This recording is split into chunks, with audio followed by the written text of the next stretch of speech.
everyone, and welcome to another episode of Conversations with Asiya, where we look to educate and empower women and the ones they raise. Today, we have a very special guest, Syeeda LaFontaine. Syeeda is an HIV and AIDS activist. Welcome, Syeeda, and thank you for joining us today. Thank you for having me on your show today. Syeeda, I am so excited to have you on the show. About maybe 3 weeks ago, my organization, J.E.S.S.I.C.A Cares, was honored to have you at our Women and Girls Empowerment Retreat, where you dropped some gems and shared some very vital educational information for them. So I feel so, privileged to have you once again joining me to share this platform, to share some very important information. So, as we started off, I mentioned that you're an HIV and AIDS activist. So I would like for you to tell the audience a little bit about what you do and who you are. Good afternoon. My name is Syeeda LaFontaine, and I have been an HIV activist since 1996. I started in a little clinic, a part of Harlem Hospital, and it's been the most empowering job or employment or anything I could have ever been involved in. It's like the best job, it's like the best thing I could have ever done to educate women and children, men, women, all ages, just to give information, some information that maybe people don't know how to look up or are afraid to go ask questions. So as much as the information that I have over the years, I'm always proud to go and give the information away. Great. That's so important that you said that about giving information that many people do not know. So I remember myself, AIDS and, the whole, thing with the AIDS epidemic came out like in the late 80s, early 90s. 1981. 1981. Okay, so 1981, so in the 80s. And I was like junior high school, and, back then there was a lot of information. And, when I spoke with you, when I met you, which was like a couple of months ago, maybe 2-3 months ago, you shared some information with me that blew me away. And that was one of the reasons why I was like, I have to have you on this show. I would love for you to share some of the statistics that you share with me that, from back in the 80s to today, it's completely different. Okay, so for right now in 2019, we have 1.1 million people who live in the U.S. that lives with HIV. Men, women, children, seniors, young people. It's just rapidly escalating. As of today, like I shared with you before, that the numbers, the information changes every day. So although that the young people ages 13 to 24, they're in a rapid high rate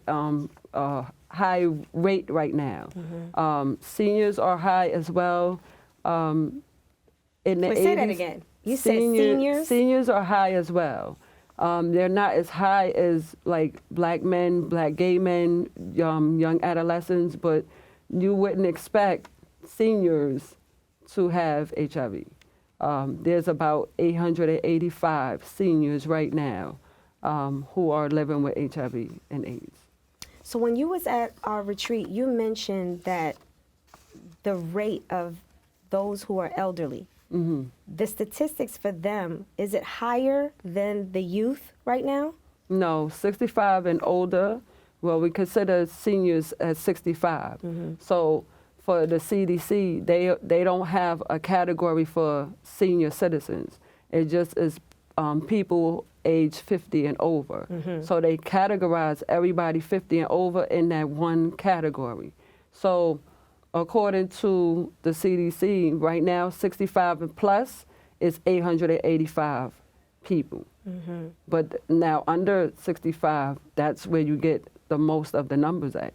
So if they categorize them as 50 and over, those 50 plus with those seniors is in that category as well.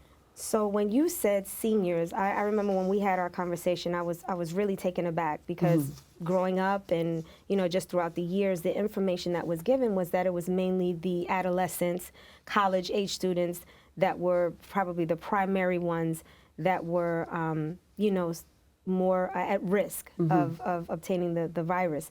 So, when you say elderly, What's happening with the elderly, right now that the number is increasing so high? So being an activist and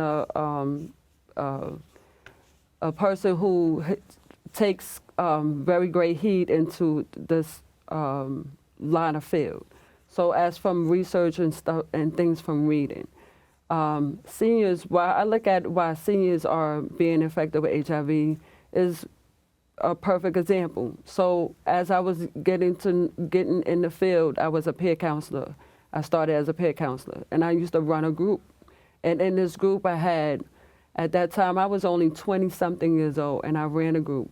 And I had people in this group who were 40 to 80 years old, who was living with HIV. So me, as a 20-something-year-old, it's like I'm sitting here. I didn't really expect the information I was going to get, but I learned from each of them. I learned how they contracted it, who gave it to them, what the medications they were taking. And what, I mean, the elderly, what's happening? I remember back then I had an 80-year-old woman, and she said she had never stepped out of her marriage, but her husband did.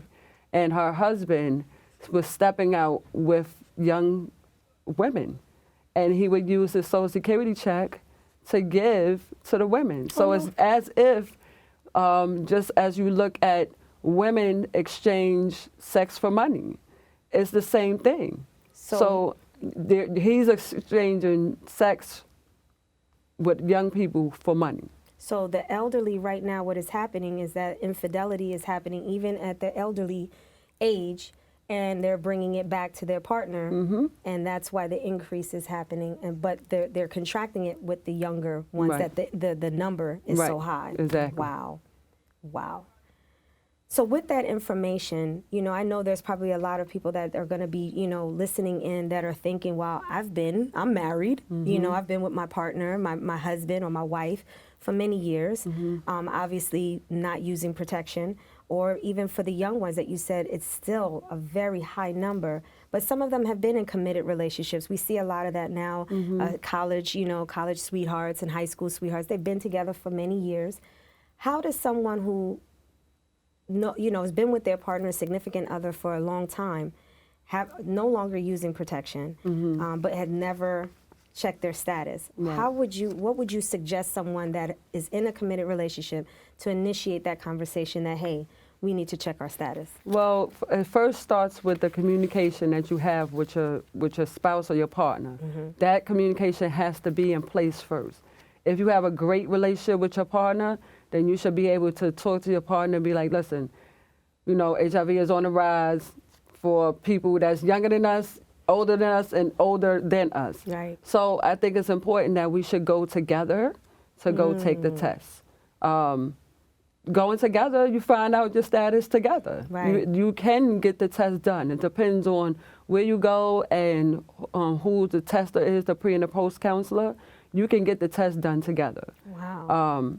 Some people, you will have the spouse will go in, one spouse will go in, get the test done, other spouse will go in and get the test done. But it's based on communication. Right. That barrier has to be broken down where you can feel comfortable to talk to your spouse about anything or your significant other about anything, to be able to go and take the test together. Because it is important It that they is take important. the test, even though you've been together for 5 years, Exactly. 6 years.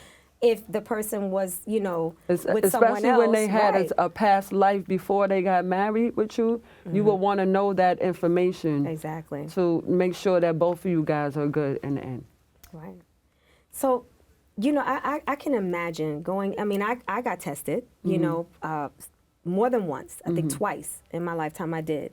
And it was scary. You know what I mean? It's like, I've always been in long-term relationships, but it was even scary for me, just going in. I never stepped out, but it was scary. And I think for me, it was scary because back in the 80s, when someone found out that they had HIV or AIDS, it was like almost a death sentence. What with the years and the research and the medical, enhancements that have occurred from in the 80s to now, 2019, what is to be said about that for someone who might be afraid to go and get tested? All right, so in 1981 is when AIDS first came out. and it was considered a death threat. There wasn't too many medications on the market. It was considered a gay man's disease. Now it's an everybody disease. No, I always tell you that. It's not just one particular person, it's an everybody's disease. When you told me the elderly was getting it, I said, everyone. Oh boy. Yeah. So in 1987, they had one drug, it was called AZT, that the FDA approved. And it was a fast drug that was allowing people to live much longer. However, the medication had a whole bunch of side effects on it.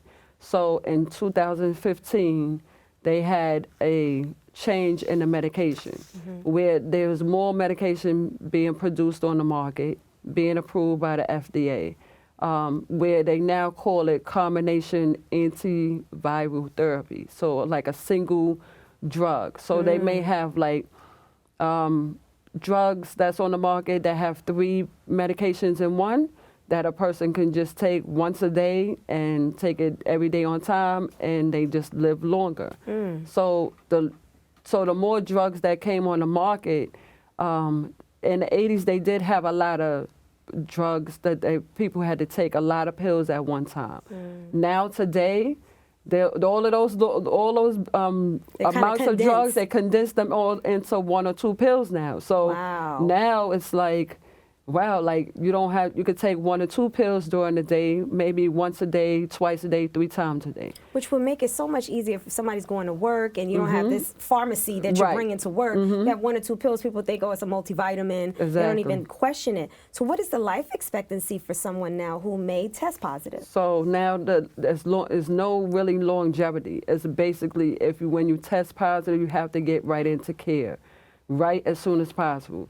Some people in the 80s have just had HIV and either one was afraid to go get tested or knew they did have it and didn't get into care. So the longer that you are out of care, the longer that your body breaks down, and then HIV develops into AIDS. So I always tell people, when you test positive, get right into care.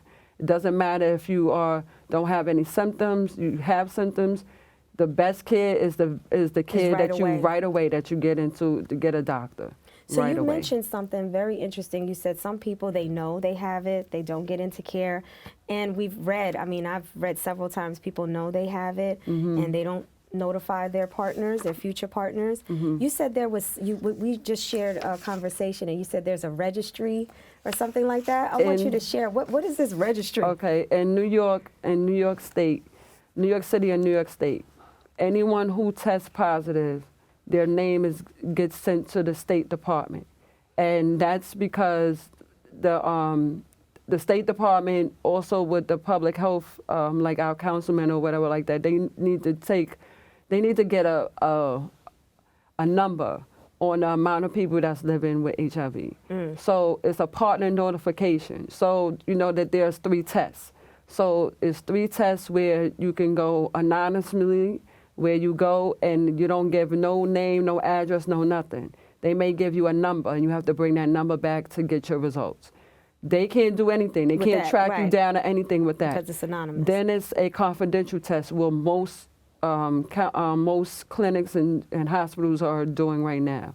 You have to give your name, your address, your telephone number. You have to give all of that. You come back, you give their name, they give you your test results. That is when your results come back positive. The doctors, the counselors, they're mandated by the state to report your name to the State Department. Now, can anyone go, so say I meet somebody and I think he's Mr. Right, and I want to see, he's telling me he's been tested and he doesn't have it, but I'm like, I'm going to do my investigation. Could I find out? No, you can't find out. You can't find out unless you was his partner at the time that he tested positive. Then there is a partner notification. So they're required. Then the state will call you and say, your name was given as a precautionary. We think that you should come in and take a test. That's right. That's the only way that you will probably have any idea of knowing. Wow. But you cannot just go look on the registry. You can't. You don't have that power to do that. You can't do that. Not yet. Not yet. Right? Maybe one day they'll have that. They'll have it like a registry. You can look up the name. Maybe. Maybe that will happen at some point. The work that you do is so powerful, and it's still, even today after all these years, it's still kind of like a taboo, conversation that a lot of people don't necessarily want to have. So I want to, and it's a profession that most people wouldn't say, hey, sign me up, for this profession. So I would like for you to share, why did you get involved with such a impactful, such a profound body of work, such as, advocacy and being an activist for those who are living with HIV and AIDS? Well, the reason why my sole reason for being a HIV activist, not only there are many people who I know are living with HIV, but my sole reason of why I got into being an activist and voicing my opinion and helping others is because my mother was a drug IV user. In the 80s, she used drugs. She shared needles with many people, and then I went away to college. I was brought up in the foster care system. I had wonderful foster care parents, and I lived in group homes, which was absolutely the best for my whole entire life. Wow. It molded me to be the person I was today. You're the exception. Right, because you have heard others say that, no, I didn't like it or it didn't work for me. Right. But it absolutely molded me to the person I am today, for responsibility to speak up when other people can't speak for themselves. It has taught me a lot of stuff. So when I found out my mother was positive, when I was in college, I didn't know what HIV was. There wasn't talking about that in 1992. And even then, when it was talked about, as you mentioned earlier, it was, those who were either gay men in particular. So I guess, finding out that your mom. So now when I come home, I go. I've always known where she lived at. It was time for me to go visit and go have the motherly daughter talk. So now I'm the oldest of 10 children, the oldest sister. Papa was a Rolling Stone. So So I go visit and I go talk to her. Now at that time she was living in an SRO. So SRO is basically for women who men and women who are positive. They live in a like a residential that's only with HIV clients. So they have their own room, their own bathroom. They may share common kitchen, something like that. So I went to go visit, and we had to talk, and I asked her every question under the sun that I possibly could have. And the most important is I asked her, what are the medications that you're taking? Now, at that time, she was taking 15 pills in one day. 15. I was like, we can't take 15 pills in one day. I mean, how do you take that? So me, being in school, did research, and then I started going with her to the doctor, and I met her doctors, and once they saw me more often, come with her to all her appointments. And that support system there. Go to all those appointments and be like, well, can you just substitute some of these pills for whatever? But yeah, once I became prevalent in being the exceptional of just going and asking questions and then doing research. Right. I just knew that this was the field that I was going to go into. That you was going to get into.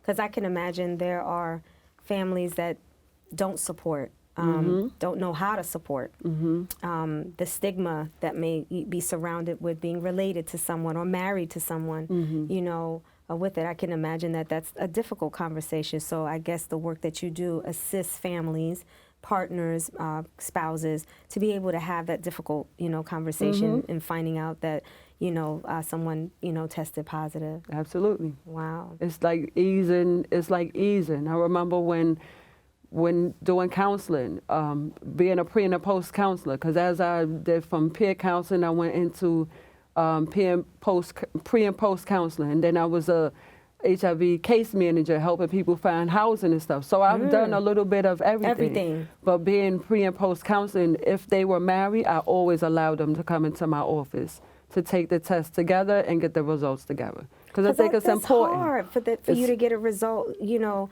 if it is positive and you're by yourself, I mean, to have someone there in that moment, that is such a powerful. Or even if the person came and took the test and they didn't know how to tell their family members, okay, you can bring your family into my office. I'm not going to tell them the information, but I will be here to support you on helping you tell them. And yeah, I've had a lot of people just like break down, and I couldn't imagine.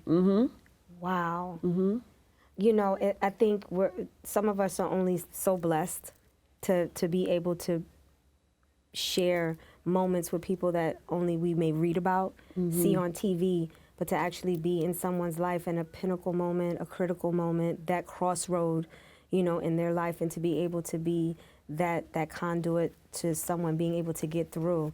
I mean, we can only be so blessed to, you know, be chosen, you know, to be that person. So if there's anyone listening right now that, you know, they're like, hey, that's me. I know my status, but I don't know how to tell my family. I don't know what to say. I need support, or I don't have support because I have told my family. In whatever situation they are living with HIV or AIDS, how can someone get a hold of you that may need that assistance, that help, that you know, that support system? My telephone number is 929-304-9745. Say that again. 929-304-9745. I'm available if you need to ask any questions, how to break the ice. You can give me a call. I'm also available on Facebook. My name is Syeeda LaFontaine. And I'm also How do you spell your last name? Because I know some people might spell that wrong. First name is Syeeda. Last name is LaFontaine, LaFontaine. I'm also on Instagram as Joy is the First Gift. Wow. That is my name. That's your username. Joy is the first gift. Joy is the first gift. That's wonderful. I do have to ask you this because we have two Muslim women, you know, sitting here talking. Some people may feel like, well, does she only help, you know, those of the Islamic faith, or do you help anyone? I help everybody. That's wonderful. No faith, of faith, anyone who needs help, and even an ear, a lending ear, any information, I help everybody. That is wonderful. That is wonderful. So they can find you on Facebook. They can find you on Instagram. You provided your phone number. And also the information, if you want to just read up and look up the statistics yourself, you can go to www.cdc.gov, or you can go to www.hiv.gov, and it'll give you all the information you need on the website. Well, thank you so much, Syeeda. You have given such, I mean, vital information here, some encouraging information as well, because, I mean, it can sound a little daunting to hear some of the statistics, but to be able to know now there's medication and getting it early, you know, starting your medication early can give you, you know, a longer lifespan, and not having to carry, you know, a whole store. Exactly. It's just, this is encouraging news, empowering information, and I think this is information that mothers need to have with their daughters and sons, you know, and their spouses if they're married or with someone, you know, need to have this conversation and be able to start that dialogue to say, hey, you know, we need to check our status. So thank you so much for joining us. We are wrapping up.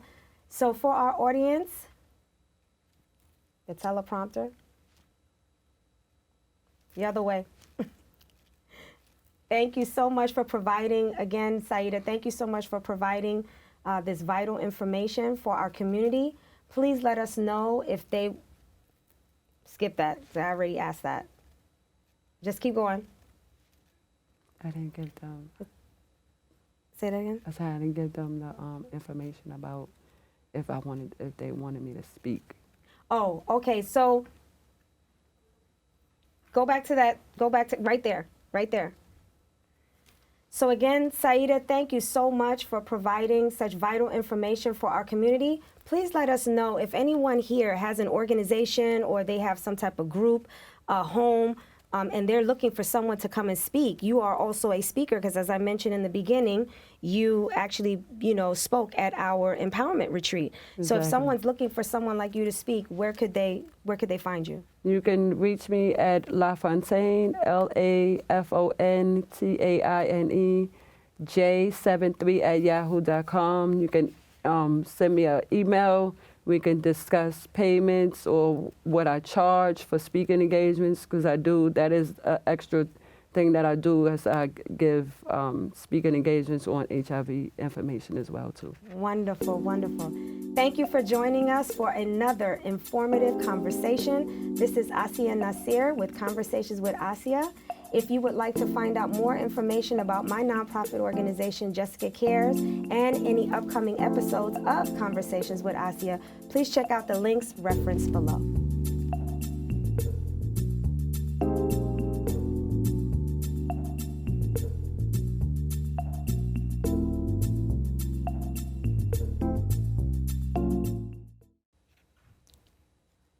We good? Great. Okay. Yay! Another tape. Good job. Good job. All right. That was a deep combo, but we got through it. Thank you, team. You guys were great. Thank you.